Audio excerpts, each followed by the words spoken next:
cerita yang dikembangkan lebih detail sesuai permintaanmu. Taman Senyum Sejuta Orang. Pernyataan kontradiksi. Di tengah kota yang penuh dengan wajah dingin dan orang yang saling tidak mengenal, ada taman yang disebut Taman Senyum Sejuta Orang. Padahal dulu, tidak ada satupun yang berani berhenti di situ lebih dari 5 menit. Karakter utama yang kelakar. Nenek Murni, seorang penjual kacang rebus yang tinggal di rumah susun dekat taman. Dia terlihat biasa saja. Baju batik lusuh, rambut keputihan yang disusun rapi, dan tangannya yang kering karena sering memegang wajan. Yang tidak terlihat adalah, dia dulu adalah seorang pengacara terkenal yang mundur karena lelah dengan konflik dan kekerasan yang selalu dia hadapi di pengadilan. Sekarang, dia hanya ingin hidup tenang dan menyebarkan sesuatu yang tidak pernah dia bisa berikan di meja hijau. Senyuman. Perkembangan dan konflik yang mengejutkan. Setiap pagi, Nenek Murni datang ke taman dengan wajan kacang rebusnya dan tersenyum kepada siapapun yang lewat. Mulanya, orang hanya mengacuh atau memandangnya dengan curiga. Tapi perlahan-lahan, senyumnya menembus tembok kebingungan orang.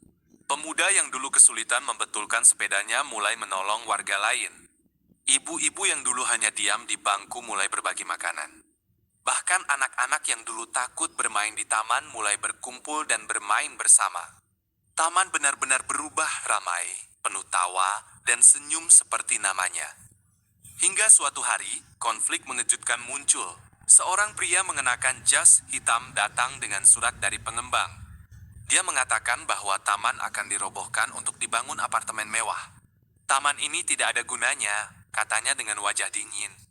Orang hanya butuh tempat tinggal, bukan tempat bermain dan tersenyum.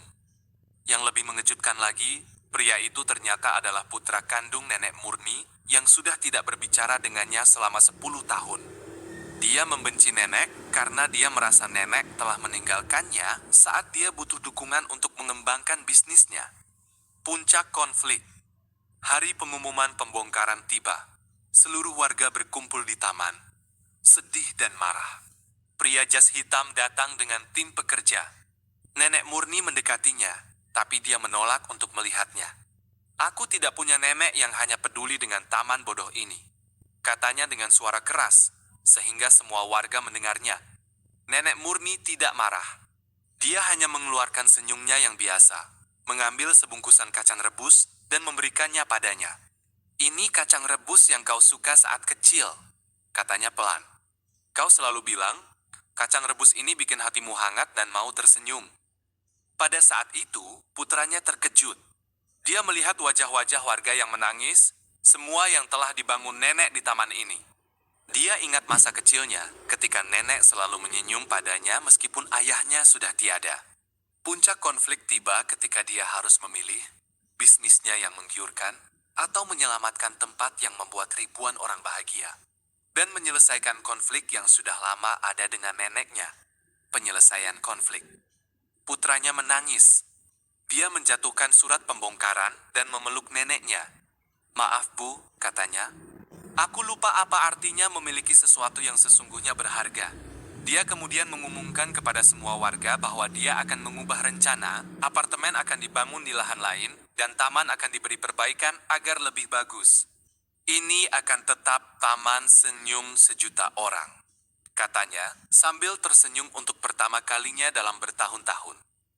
Warga bersorak gembira. Mereka saling memeluk, dan senyum kembali memenuhi taman. Penutup dan pesan akhir. Setiap hari setelah itu, taman semakin ramai. Nenek Murni masih menjual kacang rebusnya, dan putranya kadang datang membantu dia. Orang dari seluruh kota datang ke taman hanya untuk melihat senyum yang menyebar seperti api hangat di tengah dingin kota. Pesan akhir, senyuman bukanlah hal yang sia-sia. Ia bisa mengubah tempat yang kumuh menjadi surga, menyelesaikan konflik yang lama, dan membuktikan bahwa kebersamaan di masyarakat dimulai dari sesuatu yang sederhana, tapi memiliki kekuatan yang tak terkira. Mau saya sesuaikan bagian mana saja agar lebih menarik?